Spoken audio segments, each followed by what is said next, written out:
السلام علیکم ملګرو. وای د دنیا چې دنه د سلورو کسانو دا حدیث دی. دا حدیث را ضرور واورئ، یو ډیر زبردست دی. د مولانا صاحب د خولې نه واورئ، ځکه چې بری سلور کسو کې ته یو کني.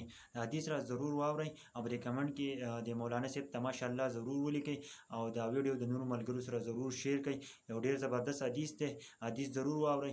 نور کله د نور ویډیوګان ډیر ګورئ، تاسو ته پته لري په فیسبوک باندې ونن راشئ دا ویډیو وګورئ. دا ډیره زیاته ضروری ده، زمونږ د اسلام ویډیو ده او د دنیا د سلور کسانو چې کم دي. راځي دا ویډیو راسه وګورئ.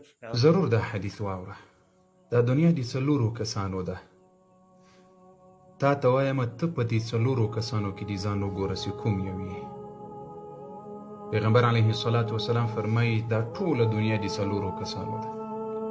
الله اکبر. اول هغه څوک ده چې الله جل وعلا علم ورکړي، دنیا یې ورکړي وي،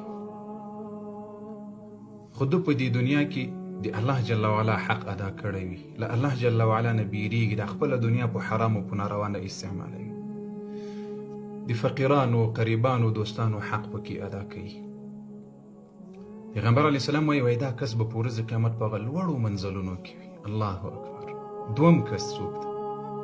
دوم کس هغه کس ده چې الله جل وعلا علم ورکړی وي، دنیا یې نه وي ورکړي، خدای ډیر پاک نیت لري. دی وایي که مې چیرې دنیا وای ما به داسې کارونه کړي وو لکه د دې اول پلانۍ د خیر کار به مې کړی وو، فقیرانو سره به مې کومک کړی وو، مساجد به مې جوړ کړي وو، له کونډو یتیمانو سره له غریبانو سره به مې کومکونه کړي وو.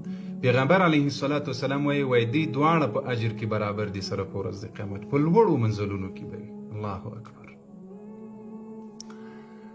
بعضې علما وایي په ورځ د قیامت به دغه دوم کس عملنامه راواخلي وبې ګوري، نو په عملنامه کې به داسې څه لیکلی سوي چې ده به نه وي کړي په دنیا کې. دی به وایي دا د ما عملنامه نه ده، وروسته به پوهه سي چې دا په هغه نیت چې ما پاک نیت درلودلی و او ما دا اراده کړې وه چې که مې دا دنیا درلودلی ما به دا د خیر کار دا د خیر کار او دا د خیر کار به مې کړی و.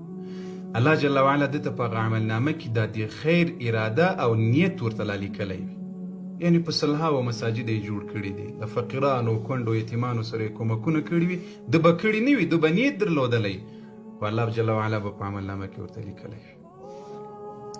دریم کس رب دې موږ تاسو ته نجات راکړي. دریم کس هغه ده چې الله جل وعلا علم نه وي ورکړی، دنیا یې ورکړې وي، خو په دې دنیا کې له الله جل وعلا نه نه بیریږي، دا دنیا په حرامو په نارواو باندې استعمالوي.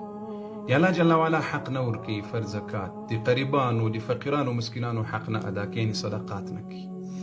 پیغمبر علیه السلام وایي دا به فی اخبث المنازل به وي په ورځ د قیامت، یعنې تر ټولو په بدو منزلونو کې به وي. رب دې موږ تاسو ته نجات راکړي. دا خو به په بدو منزلونو کې وي دا دریم کس. لیکن څلورم څوک ده؟ څلورم هغه څوک ده چې نه الله علم ورکړی وي او نه دنیا ورکړی وي. خدای داسې نیت لري چې کاشکې مې دنیا درلودلی ما به دغسې خبیث اعمال کړي وو لکه دغه دریم چې په ورځ قیامت تر ټولو خبیث ځای لري، یعنې په ګناهونو کې به مې مصرف کړي وي پیسې، ګناهونه به مې کړي وي، د الله جل وعلا خفګان به مې ترلاسه کړی وي، چې چیرې ناروا وای دا ناروا به مې کړي وي، یعنې نیت یې خراب وي. پیغمبر علیه الصلاة والسلام وایي دی دواړه به په ورځ قیامت په ګناه او په عذاب کې سره یو ځای وي، په دغه خبیث منزل کې به دواړه سره یو ځای وي. ځکه